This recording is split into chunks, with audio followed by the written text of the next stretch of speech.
Hey guys, Dave from Dave's Boy Shop Works here, and on this episode, I'm going to try to explain why I decided motorcycles.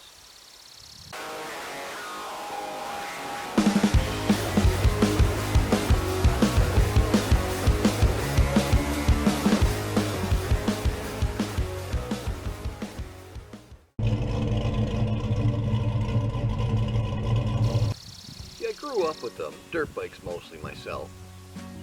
Um, my dad always had street bikes when I was up till about my early teenage years, like we're talking 13 basically.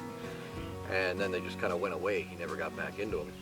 And honestly, for the last like 5 or 6 years of that, he had just let them sit. Yeah, he got himself too busy with other things, I guess. And I never really saw the attraction of a street bike, really.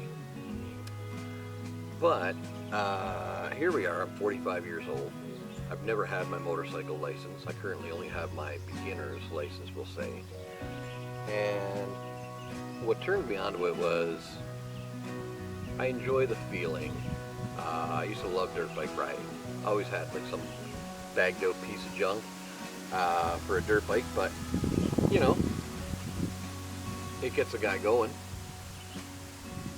And I never really forgot how it made me feel. So when we moved out of the city, like we're about 45 minutes away, I decided that a street bike would be a good idea, save fuel, yada yada. I mean, at the end of the day, for the money I spent on like my riding jacket, helmet, gloves, and boots, and then putting the bike together, it was a $300 bike that I bought off of somebody on Facebook Marketplace. You know, I probably could have just put that money in my fuel tank, but why not try something new?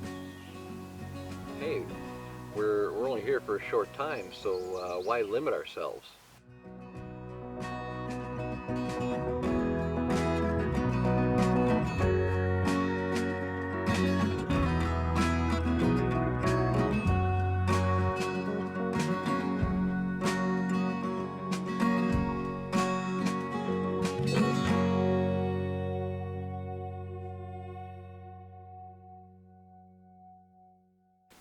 So that's the short and the sweet of it. Now, when when I bought this bike, like I said, it was in two totes, a frame, a tank, and some tires. I didn't know if everything was there or not. I bought it from a really nice guy on Facebook Marketplace, which, ooh, is he a nice guy, is he not? You never know, but I had a good vibe from him. And I noticed he was Facebook friends, which can mean anything, but with another good friend of mine who was into bikes as well. And so I contacted him and I asked him, I'm like, so what do you think? If I'm buying this bike in pieces in the totes, do you think this guy would have kept it all in one place, all together? And he simply said, absolutely. He knew the guy quite well, and he said, if he says all the parts are there, they're there. Well, that was good enough for me. And honestly, the only things missing were the foam on the seat. I had the seat pan, the rear section of frame, and the little package tray thing, or passenger handles, whatever you want to call it, and one shock bolt. Pretty much everything else was there. And I went through, and there was a few little extra items too, and like spare gaskets and such, which I utilized some of them. But there's a couple things I had to buy. And then there's things like the starter didn't work at first, so Matthew got that working for me. And then troubleshooting a little bit of electrical, like the harness was just laying there in pieces, and so I put it all together. And I did a few smart things, I think. I put a new clutch cable on, a new speedometer cable, and a new tack cable. Long story short, I really appreciate the gentleman selling me the bike. I think it was a fair and honest price, and I had to put quite a bit of work to get it where it is now.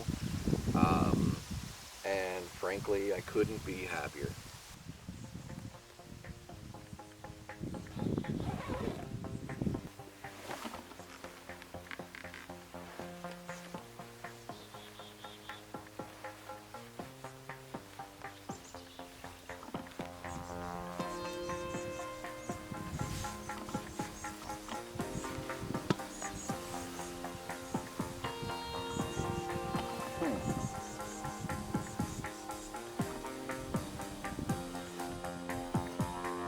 All right, ready to go. Time to start it and drive on down the road.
She scoots along pretty good. Not bad for an old 1974 Kawasaki, eh? $300 pile of parts. So from Dave at Dave's Glory Shop Works, really appreciate you guys checking it out, and here's the next video.